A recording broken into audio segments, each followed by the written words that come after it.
Hey guys, welcome back to it. For today, we're going to be discussing chapter 7, which is definitely a chunkier chapter. We're going to be discussing the depressive disorders, namely major depressive disorder, which is one of the most commonly diagnosed conditions within the DSM. We're also going to hit on the bipolar disorders, which is an area of interest for many students, also an area that is ripe with misconceptions. And then we will also be talking about suicide between those two sets of disorders. Trigger warning, heads up that that information is forthcoming.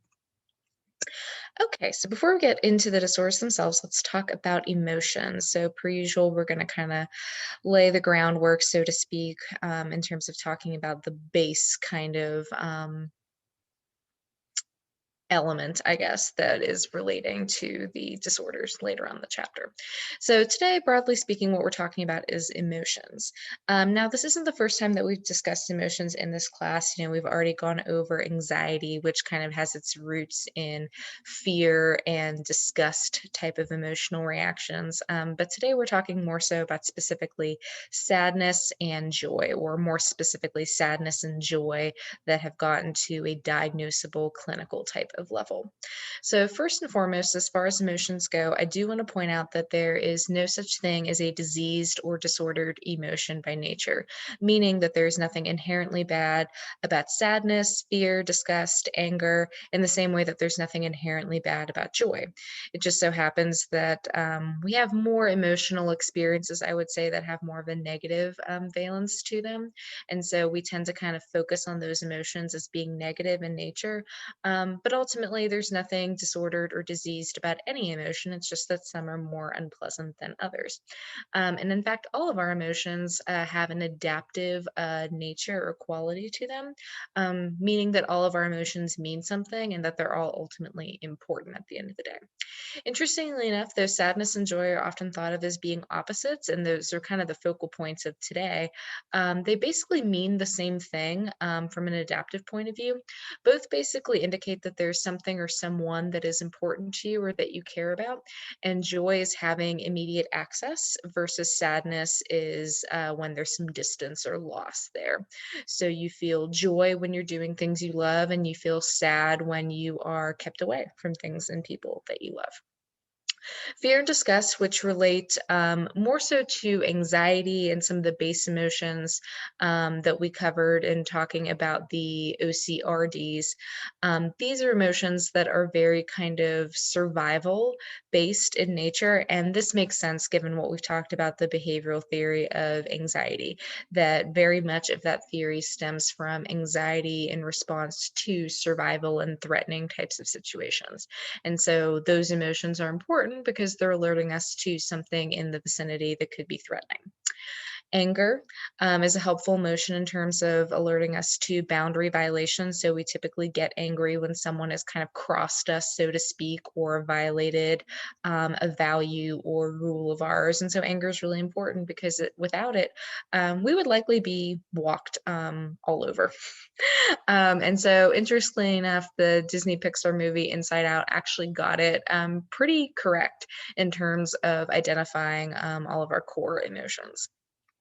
So ultimately, none of these emotions are diseased or disordered. None of them are bad. The reason that we're talking about sadness today isn't because sadness is a bad emotion. Like I mentioned, sadness really kind of means the same thing as joy.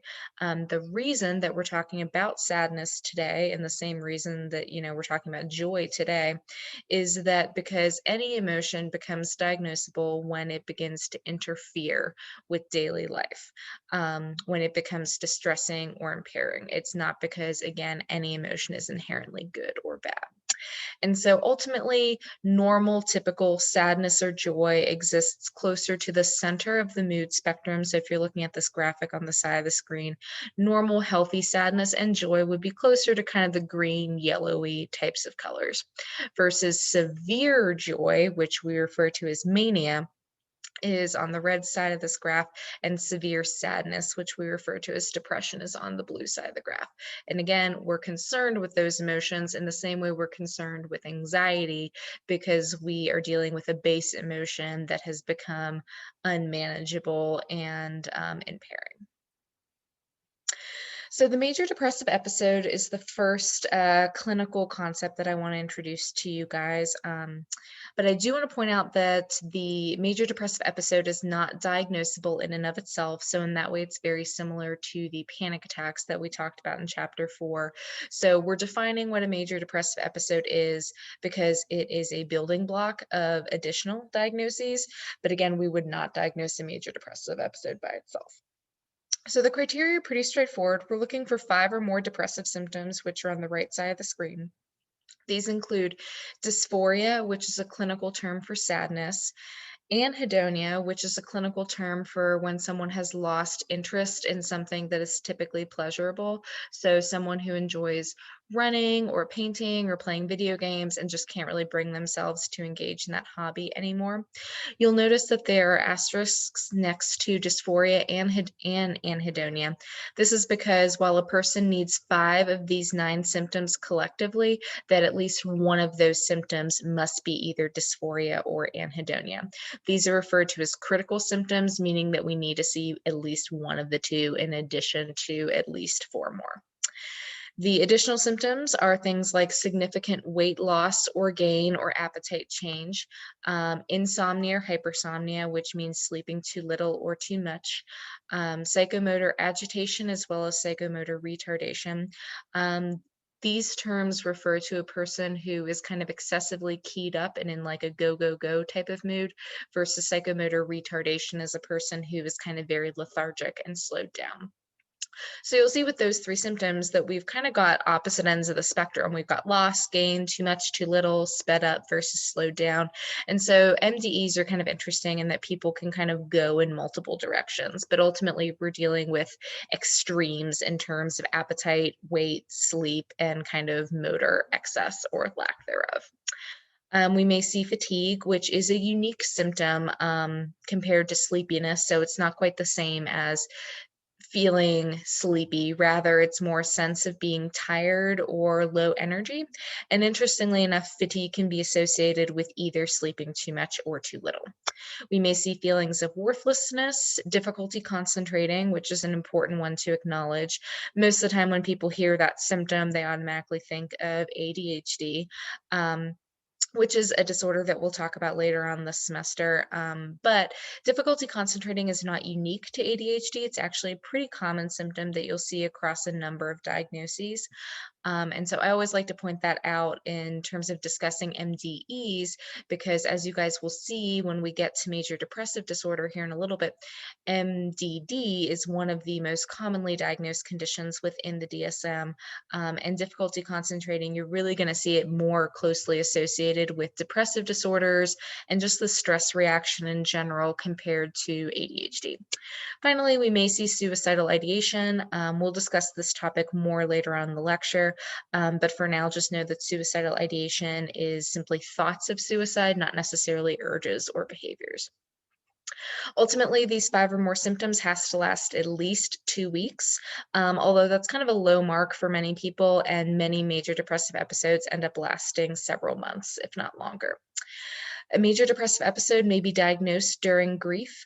If this is the case, we want to make sure that we are diagnosing symptoms beyond appropriate coping. And you guys seem to identify this pretty well in chapter 1 when we were talking through various cases and what's abnormal or not. Many of you correctly identified that, experiencing some symptoms after a loss is completely normal. And so that's kind of how diagnosis works in reality. Is a bereaved individual would only really be given a diagnosis of major depressive disorder, for instance, if their symptoms were really kind of above and beyond what we would expect for typical grief. And so special consideration is really needed here. At this point, I would suggest pausing to watch psychiatric interviews for teaching depression. This is an interesting video about a woman named Allison, and she is a good example of a severe major depressive episode, and that she really kind of has all of these symptoms. So you can kind of see what the symptoms look like, and you can just kind of see what the condition looks like. You can really feel the depression coming off of her. She also discusses a suicide attempt, a past suicide attempt, towards the end of that interview. So now we're on to the diagnosis itself, which is major depressive disorder. So again, a major depressive episode is not diagnosed by itself. It is instead a building block towards other diagnoses, most notably major depressive disorder. In order to diagnose MDD, a patient must simply have at least one major depressive episode in their history. And with children, we're going to be looking for more for symptoms of irritability or hostility compared to sadness and anhedonia.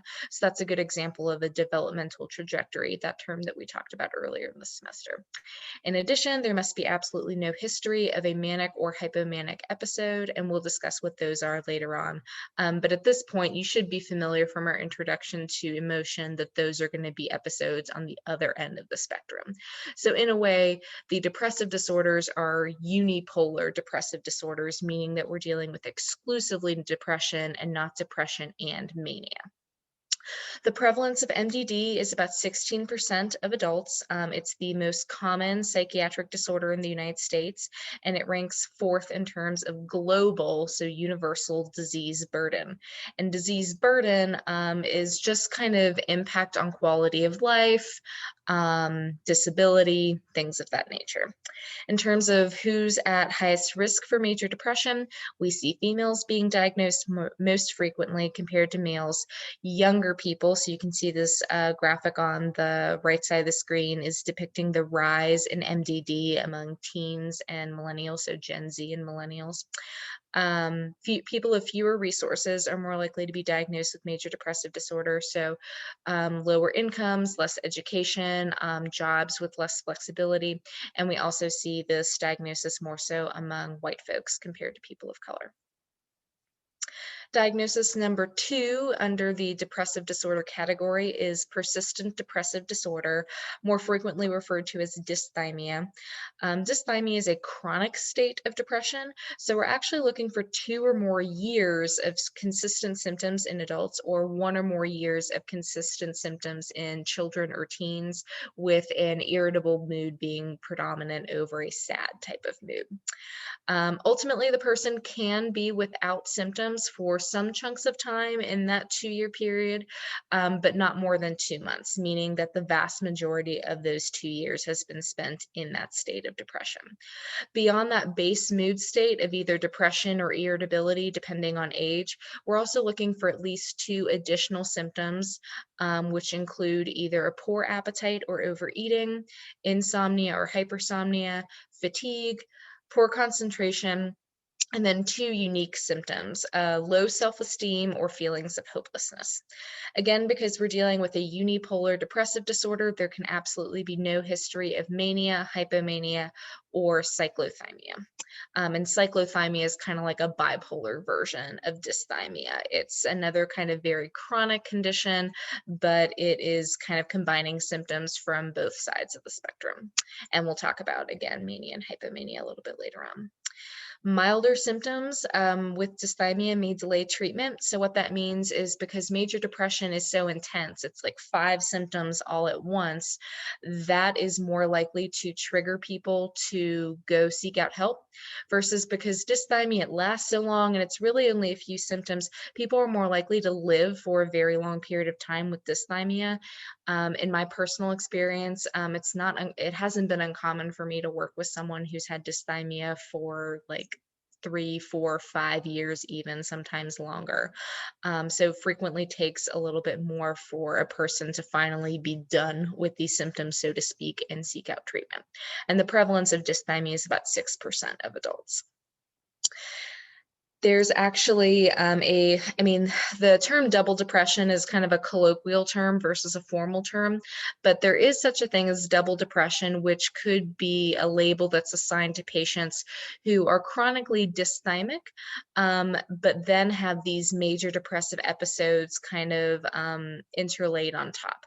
So unlike someone with major depressive disorder who may have a normal mood and then periodically have MDEs, someone with double depression, quote unquote, is chronically dysthymic and then has those MDEs superimposed. Obviously, this one's going to be associated with poor long-term outcomes compared to just having one of the depressive disorders. There's a higher relapse risk, meaning that people with double depression are more likely to have more MDEs compared to people who recover to a normal mood. And as I mentioned earlier, many people with dysthymia delay seeking help because the symptoms are milder. And so most frequently, dysthymia is not diagnosed in these cases until the symptoms worsen and the person develops an MDE, and then the symptoms are bad enough that that person considers seeking help. And it's really only at that point that the patient and the clinician will discover that dysthymia is there as well. In terms of treatment, there are a lot of different approaches you can take to treating depression. The most common, most empirically supported is going to be the cognitive behavioral approach. We're just going to kind of talk about it in very simple layman's terms in this class, just to kind of introduce the idea. So as far as cognitive behavioral causes of depression goes, in a nutshell, the cognitive cause is that a person has developed an irrationally negative way of thinking about themselves in the world. Specifically, we refer to this as the negative cognitive triad. And it entails a person thinking negatively about themselves, the world, and the future. The way I always like to explain this is person believes that they suck, the world sucks, and everything will always suck. So it's a very negative, pessimistic way of thinking about things. And it's irrational because really nothing is forever or permanent or really black and the white in the way that these negative thoughts are. And so these negative thoughts are unhelpful because they're really not in touch with reality. Beyond that, from a behavioral perspective, depression really comes from a person withdrawing behaviorally and not engaging with people or the activities that they enjoy. And so cognitive behavioral treatment, again, in a nutshell, entails cognitive interventions that are aimed at replacing irrational beliefs with more rational beliefs. And so the aim here isn't necessarily to make all negative emotion go away, because you'll remember from the first slide that basic sadness, basic fear, basic anger, these are all very normal, healthy emotions. So treatment isn't about permanent happiness and never being sad or fearful or angry again, but it's about correcting thoughts so that they're more rational, so that we're at least dealing with healthy negative emotion versus unhealthy negative emotion. And then behaviorally, the treatment is basically doing stuff. So identifying behaviors that people enjoy and encouraging them to engage with those things, encouraging people to socialize, and encouraging people to engage in behaviors that promote a sense of mastery or accomplishment. So for example, even if a person really hates their classes, if they're a student, or their job, if they're an employee, going to school and going to work promote a sense of accomplishment, like, at least at the end of the day, you did something. And so doing stuff in a nutshell is kind of the behavioral approach for depression. Of course, exercise is also an excellent way to approach depression as well. Exercise is great because it addresses a range of depressive symptoms. It improves self-esteem. It also increases endorphins, dopamine, and serotonin, which collectively improve well-being, mood, motivation, attention, impulse control, and self-esteem. And it also counteracts the effects of cortisol as a stress hormone to decrease the experience of stress. And ultimately, these are some of the very same chemicals that are targeted by antidepressants. And so that's one of the reasons that exercise works so well. As far as an exercise prescription for depression, I like to recommend about 30 minutes of exercise 3 times a week at about a 70 to 85% heart rate max. So that doesn't necessarily mean like sprinting or anything super intense or anaerobic in that nature, but kind of like a brisk walk would kind of satisfy this order. This is going to be helpful for people with a diagnosis of major depressive disorder. And at the end of the day, following this prescription is going to decrease the odds of that person continuing to meet diagnostic criteria for depression going further. A caveat to that recommendation is that this recommendation comes to us from a study that actually compared exercise against Zoloft to see which treated depression better, including a combination group in which patients exercised and took Zoloft. And at the end of the day, exercise worked as well as Zoloft. And then at follow-up studies that kind of tested out how well patients were able to sustain their outcomes, exercise actually had lower remission rates than Zoloft and the combination group. So people with medication, even if they were taking medication and exercising, did worse in the long run than people who simply exercised. I will say that exercise does work better for people with mild to moderate depression compared with severe depression. And so if I'm dealing with a more severe case, a prescription that I like to use instead is to take a person's body weight and multiply it by 8 and assign them that as a weekly calorie burn to burn off in any way they desire, as long as it's purposeful exercise and not just physical activity. The outcome at the end of the day is that depressive symptoms have been shown to decrease by about 50% using this approach. And this can be a helpful target for more chronic depression, more severe depression, depression that isn't really responding to the lesser approach. Because females are more commonly diagnosed with depression, I would like to discuss some depressive disorders that apply specifically to or more commonly to females compared to males.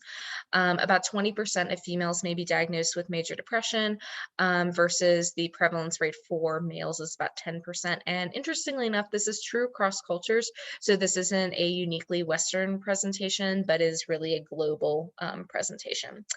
And another kind of interesting piece about this is that the sex difference seems to co-occur with puberty about age 10, meaning that prior to age 10, the sex ratio is a bit more even, but after age 10, we start to see the diagnosis rate double among females, suggesting that potentially female hormones may be playing a role in diagnosis. Um, and there is some support for that idea, and that again, we do have these two diagnoses which are really strongly linked to specifically female hormones. Now, of course, there are also societal influences on women and kind of the social constructs of gender that also drive diagnoses. But it is interesting that there seems to be this very biological chemical piece to diagnosis as well. One diagnosis that seems to be particularly hormone fed is premenstrual dysphoric disorder, or PMDD. This is not PMS. This is something clinical in nature that impacts about 1 to 5% of reproductive females. Symptoms include really intense mood, sleep, appetite, and libido shifts. Another diagnosis that impacts females more so, but technically this is a diagnosis that could apply to any parent, including fathers, but it's definitely diagnosed more so in females, suggesting that there is kind of a hormonal element to it, is major depressive disorder with a peripartum onset. Peripartum onset means that we're dealing with a diagnosis around the time of birth. That's actually what peripartum means. Postpartum is the more common term, but it's technically a misnomer in that females in particular can be diagnosed with this while they are pregnant as well. If we're looking at this in dads, we typically see it after the birth as the person is kind of transitioning into the parenting role. But again, females can experience this after birth or before birth as well. In order to diagnose this, we're going to be looking for a person meeting criteria for a major depressive episode, plus feeling overwhelmed, empty, disconnected, and guilty. And interestingly enough, it's pretty common to see OCD and anxiety-like symptoms here as well. Things like intrusive thoughts about the baby dying or being hurt, or just really intense anxiety that may not have been there before. The prevalence is about 20% of moms and about 10% of dads. So you can again see those numbers are really kind of mirroring what we expect from just run-of-the-mill regular old depression. And there's a higher risk of this diagnosis if there has been a difficult birth. And again, this is not the baby blues, which is a more normative experience of sadness that may last up to 2 weeks after birth. This is a more kind of prevalent and intense type of experience. Exercise can also be a helpful treatment course for these individuals as well. As far as PMS goes, so this is PMS, not necessarily PMDD, 30 minutes of running or strength training 3 times a week has been shown to decrease physical symptoms of PMS. More specifically, running may be associated with more mental improvement compared with other modes of exercise, and increased intensity and frequency may be used as a prescription for specifically PMDD. As far as pregnancy goes, 30 minutes of moderate intensity aerobic exercise every day is a helpful prescription for any healthy pregnant female to enhance mood. And studies actually suggest that mood may be improved after a single session.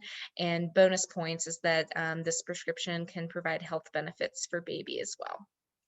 Finally, a prescription that applies to females in particular with postpartum depression, so this would be that perinatal version specifically after birth, is 40 minutes of walking with a stroller 3 times a week, getting that heart rate up to about 60 to 70% of one's heart rate max. So I really like this study because it's dealing with a very realistic and practical type of exercise, walking with a stroller. This is helpful for a new mom with postpartum depression, as it has been shown to decrease depressive symptoms and increase fitness. Another benefit is that, of course, there are health benefits for baby, even though at this point baby is living outside of mom. This is because if mom is feeling better, she's going to be more invested in being a mom and just kind of, taking better care of herself and better care of her newborn. All right, so switching gears here to suicide. So this is going to be our bridge topic between depression and the bipolar disorders.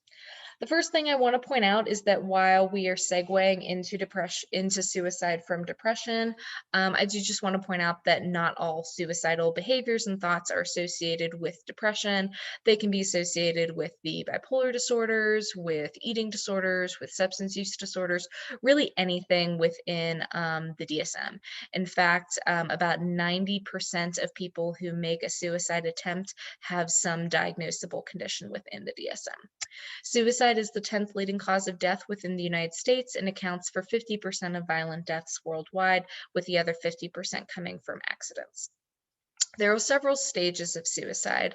First and foremost is suicidal ideation, which, as I mentioned earlier, is going to be any type of thought relating to suicide.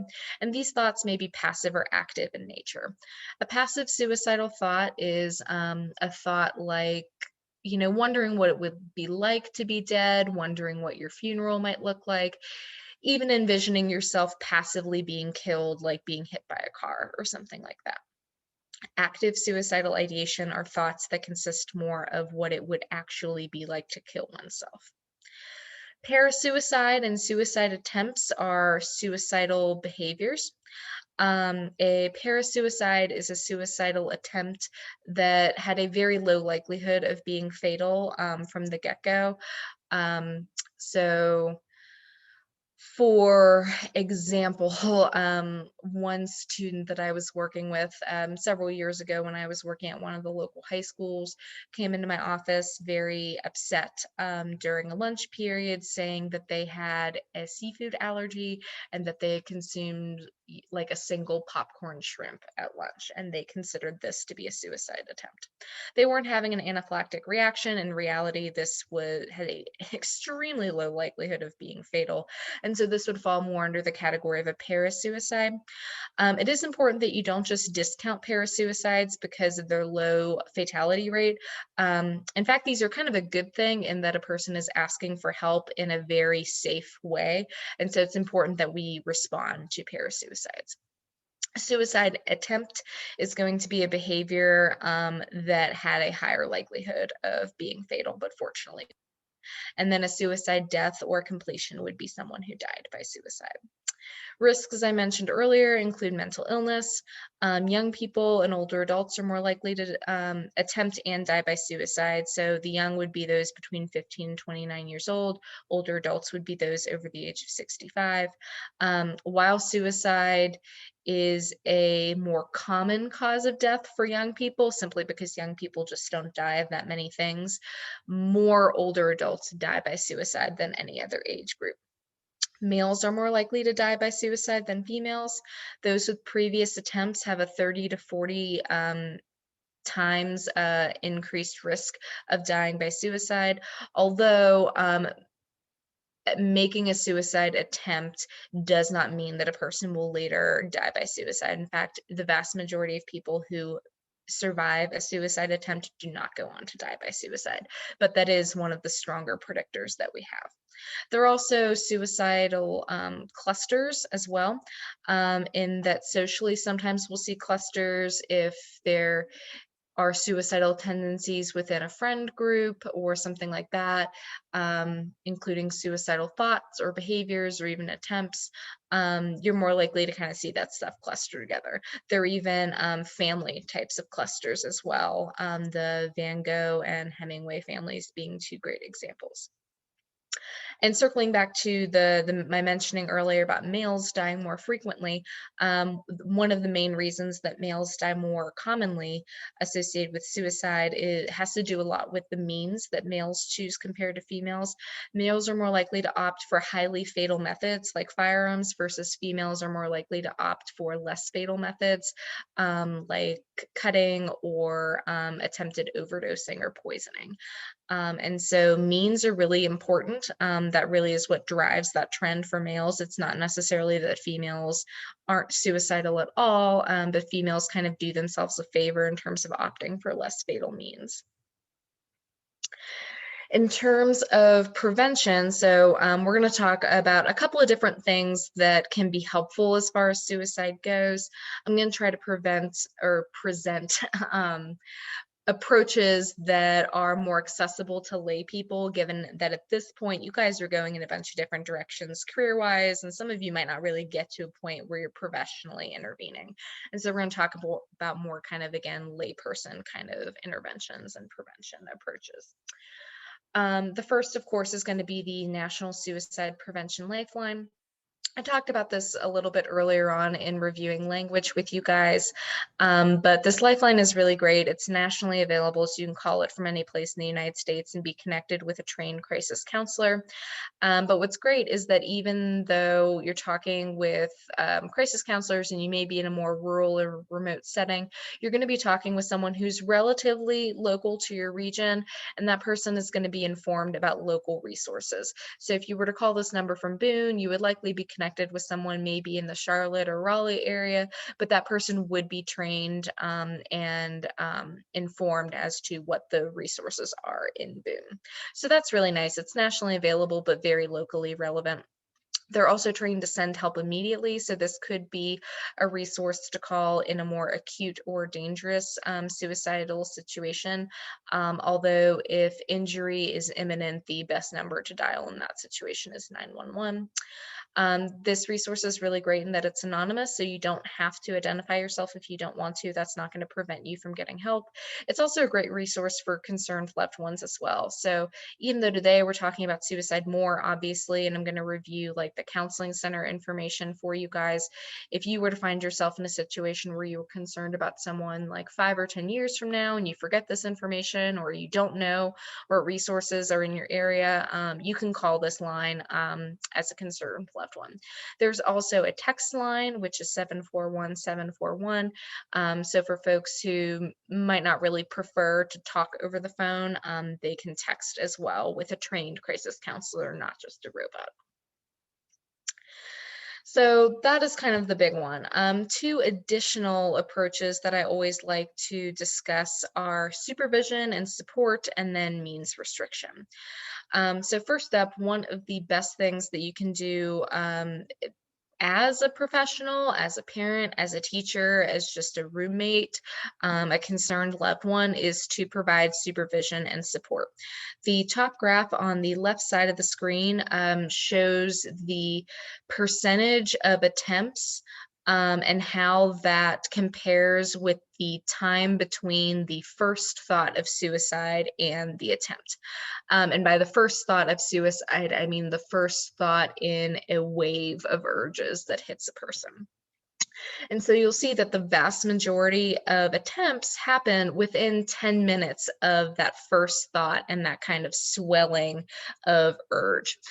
Suicidal urges are kind of like waves. They come on really intensely, but they break relatively quickly as well. And so if you can just provide supervision and keep people safe and limit access to means, that intensity of emotion will break pretty quickly. So that's a very easy approach to keep people alive. And that's kind of the theme of the two approaches on this screen, is that they're not really therapeutic or clinical in nature. They're just really kind of bare bones aimed at keeping people alive. So by providing supervision and kind of staying with a person, like you're not really doing anything therapeutic, but you are contributing to that person staying alive. Similarly, restricting a person's access to means is going to make that person stay alive as well. And so my data for this is the chart on the lower left-hand side of the screen. So this is a really interesting chart in that it compares suicides across high gun and low gun states. This data was collected in 2008, 2009, and published in 2013. What these researchers did was they compiled two groupings of states, each with a cumulative population of about 31 million, and you can see the exact states that were referenced on the kind of lower chunk of that chart. Ultimately, the difference between the high and low gun states were that the high gun states had about 50% of households owning a firearm as of 2004, and that the low gun states only had about 15% of households owning a firearm as of 2004. And so basically what the researchers did was they simply compared suicide rates. Firearm suicides accounted for about 7,500 deaths in the high gun states and about 1,700 deaths in the low gun states. So that's not really surprising. Of course, we would expect more firearm suicides in the high gun states. But what is interesting is that the non-firearm suicides were pretty dead even in both states, both sets of states, about 4,300 deaths each. So that again is the really interesting piece, is that we weren't really seeing a lot of what's known as means replacement. So we weren't seeing people in low gun states going out to find new or creative ways of hurting or potentially killing themselves. We were seeing those rates kind of stay very even. And so at the end of the day, the total number of suicides is almost double in the high gun states as what we're seeing in the low gun states. So we've got about 12,000 compared to about 6,000. So not by applying any type of grand therapeutic intervention, but just by limiting access to a very fatal method, the suicide rate has almost been cut in half between those two groupings of states. So if you are concerned about a loved one of the best ways to restrict means is to lock up guns. This includes the bedside firearm as well. Ideally out of the house, completely out of reach from the person.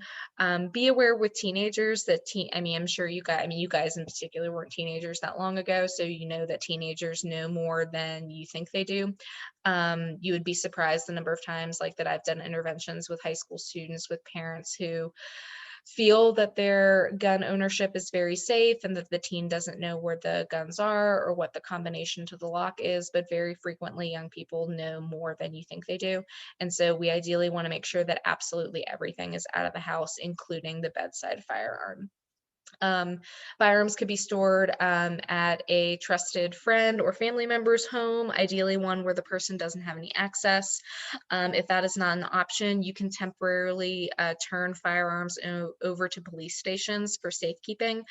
This is not a permanent surrender of guns. This is just a temporary solution to keep people safe. And then as far as medications go, I always recommend getting rid of unused or expired medication. You don't want to flush that stuff down the toilet or throw it in the trash can, however, because that can leach into the soil and the groundwater.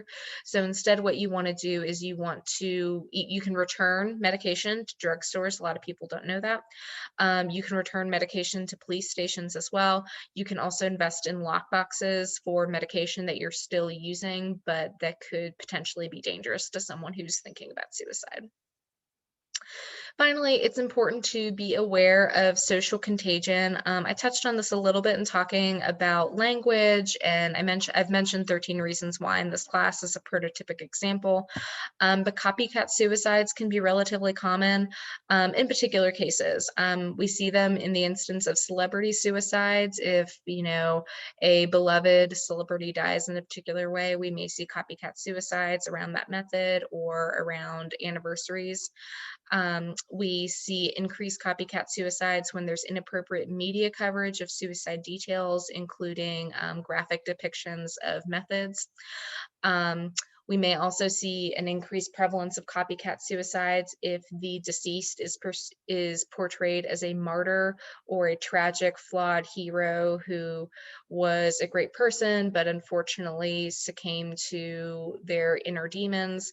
It's important to kind of honor the person who has died, but for someone who is alive and currently suicidal and doesn't really feel that anyone cares, they could see this as, okay, well, if I want people to care about me or finally love me, then I could die and people will talk about me in the same way. A great example of inappropriate portrayals of suicides that did contribute to more suicides going forward is, of course, 13 Reasons Why. There's a 29% increase in the youth suicide rate 1 month after the first season dropped because of the really graphic depictions. I think I've mentioned before that I think the show had good intentions in terms of trying to raise awareness, but it just didn't really attend to how this information was going to impact people who were currently suicidal. Solutions include critical incident debriefing in schools in which trained professionals will intervene to discuss the matter with students and faculty to make sure that the information is being portrayed in a healthy manner and that services are available to people who are in need. Sensitive language is, of course, also a solution, and this is a solution that we can all take part in. We may not work in the media, but we can be sensitive to how we talk about suicides and make sure that we are sensitive to those around us. And finally, QPR and APPS, the two training approaches that I introduced you guys to. QPR, which stands for Question, Persuade, Refer, is the nationally available version of suicide prevention training.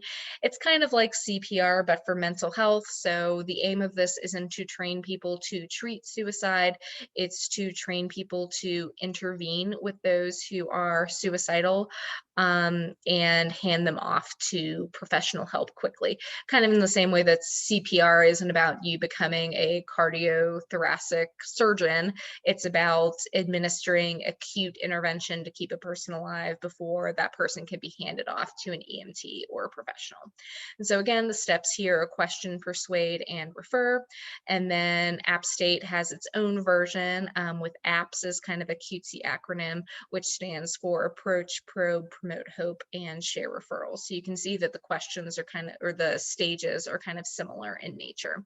I'll let you guys kind of reference those trainings for more specific information as to what's in those steps, and I'll take any questions regarding either of those trainings during class. So typically, if I were teaching this class live, I would always pause and encourage us as a class to say these two phrases aloud.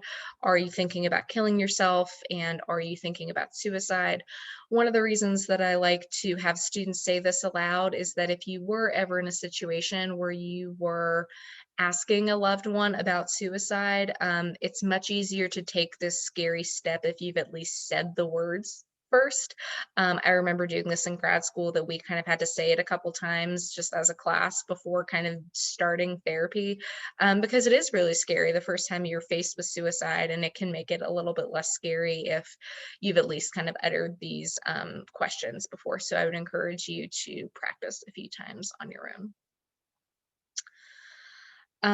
This is a little bit of information about the counseling and psychological services that are available on campus.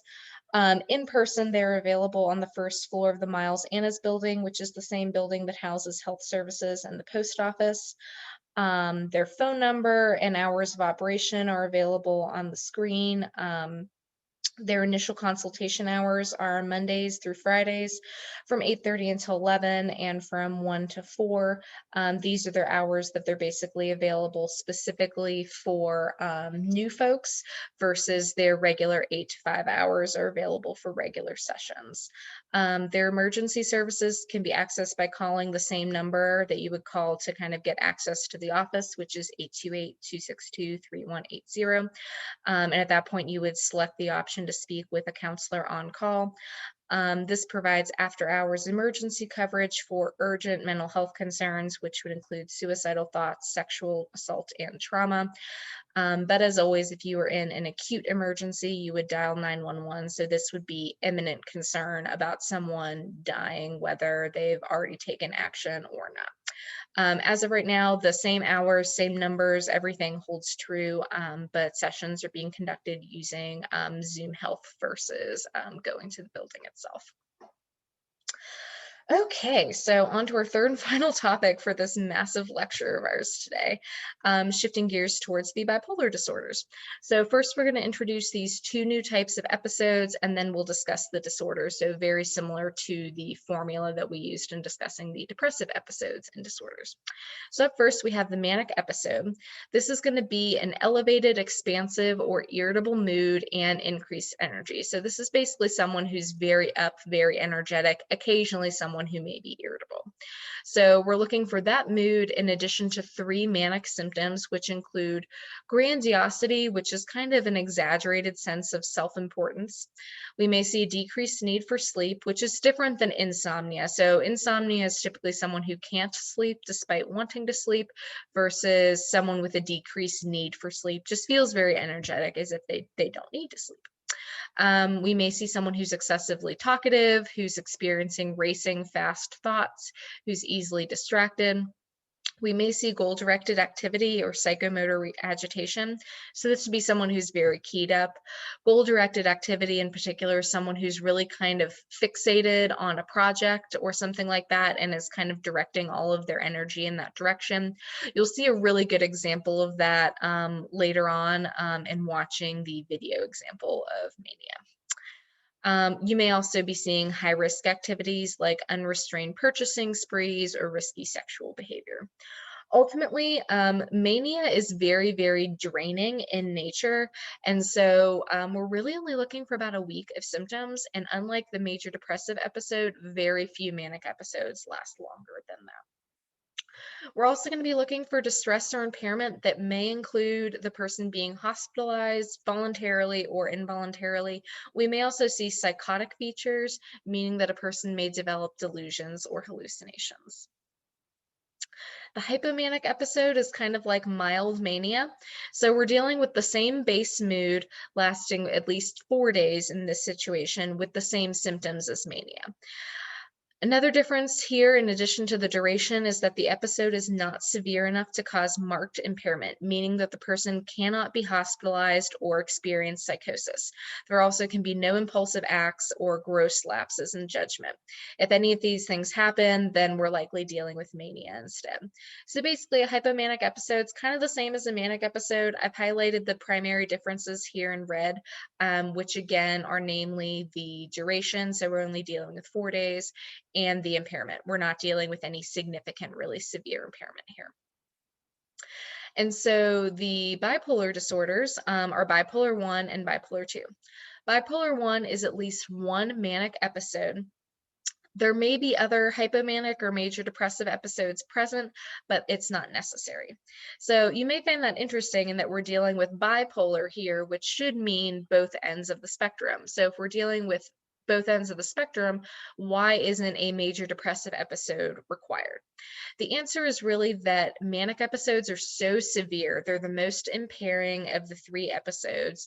And so if we see a manic episode, we really want to be able to diagnose that person immediately with bipolar 1 and move forward with treatment rather than waiting for another episode to emerge. So the only thing necessary for diagnosis is a manic episode. And at that point, we can move ahead with treatment. We oftentimes do see other episodes, but again, mania is the only thing that's necessary. You'll also notice that mania is unique to bipolar 1. There's no other diagnosis that encompasses a manic episode, and manic episodes are typically rule outs for other disorders, meaning that if we had a person with major depression or bipolar 2 and they suddenly developed a manic episode, the diagnosis would automatically change at that point to bipolar 1. So mania is unique to bipolar 1, and bipolar 1 is basically mania. At this point, I would recommend pausing to watch psychiatric interviews for teaching mania. This shows John, who is in the middle of a manic episode. And just like Allison, he's an excellent prototypic example. He really has all of the symptoms of mania, including the fact that he is in a hospital and he is also actively delusional and hallucinating as well. He also demonstrates goal-directed activity really cleanly as well, and as he's searching for the cure for cancer. Bipolar 2 is one hypomanic episode and one major depressive episode. Um, Hypomania may be confused for productivity or creativity and can delay diagnosis. So frequently you'll see bipolar 2 among creative folks who are up, writing or creating. And so because this has a positive kind of outcome to it, it can basically delay people seeking help. And frequently folks with bipolar 2 will come in the midst of a major depressive episode because that's the less pleasant side of things. And again, there can be absolutely no mania. Mania is unique to bipolar 1. The prevalence of the disorders is about 1% for each of those. The average age of onset is about 18 years old, although again, that's an average. That doesn't mean a person can't develop this younger or older. And there's no sex difference, so this impacts males and females equally. Rapid cycling bipolar is someone who experiences 4 episodes a year. I like to point that out because there's a huge misnomer around the bipolar disorders that these are fast. People like to refer to quickly changing erratic things as bipolar, like the weather is so bipolar if it's all over the place, or a person is so bipolar if they're up and down. But in reality, bipolar is actually a very stable diagnosis. A person has to have an established mood state for 4 days, a week, 2 weeks at a time. And so someone who's up and down over the course of the day or several days does not have bipolar. And fast bipolar is, again, 4 episodes a year. So many people with a bipolar disorder have stable, established periods of normalcy between their episodes. Bipolar is very heritable. There's about a 60 to 90% monozygotic concordance rate, which is a fancy way of saying that if one identical twin has a bipolar disorder, there's a 60 to 90% chance of the other identical twin also having a bipolar disorder. So one of the more heritable collections of disorders within the DSM. As I mentioned before, creativity is something that has long been associated with bipolar disorders, particularly bipolar 2. This is largely because, again, we will kind of see that creativity and imagination come out of those hypomanic states, and then we'll kind of see isolation and melancholy in the crash periods. And for many artists, that melancholic kind of depression can serve as the inspiration for the high energy hypomania. Historically, we've seen bipolar diagnoses really prevalently across writers, poets, artists, musicians, so a huge variety of artistic fields, and there are several books associated with this particular topic. As far as explanations go, some explanations point to the fact that hypomania is something that allows for creativity, and so many people may be drawn to artistic professions because of their bipolar diagnoses. So it might not be as much that art creates bipolar disorders, but that folks with bipolar disorders are drawn to art. And so one of the discussion questions that I had for you guys was, if you had a bipolar disorder and treatment meant giving up your creativity, what would you do? Would it make a difference if your job depended on your creativity? So this is kind of an interesting question in terms of weighing the pros and cons of the diagnosis versus the pros and cons of the treatment. And so this last slide in this massive lecture is this visual depiction of these disorders. I always like to cap this lecture off with this slide because it kind of brings everything together collectively and kind of shows you in a nice kind of simple visual graph how everything relates to one another. So again, I like to think of mania and depression as existing on this grand spectrum, that's depicting all high, low, and normal moods. So in the center, if we have a person who is existing relatively in the middle, we'll sometimes use the term euthymia to refer to that naturally healthy, normal mood. If we had a person who had a major depressive disorder, they would be normal most of the time and then occasionally dip down into the major depressive territory. If we had someone with dysthymia, they would be kind of halfway between normal and majorly depressed, but then they would occasionally dip down to the depressive territory. If we had someone who had bipolar 1, they could basically have anything as long as they went up to manic territory at least once.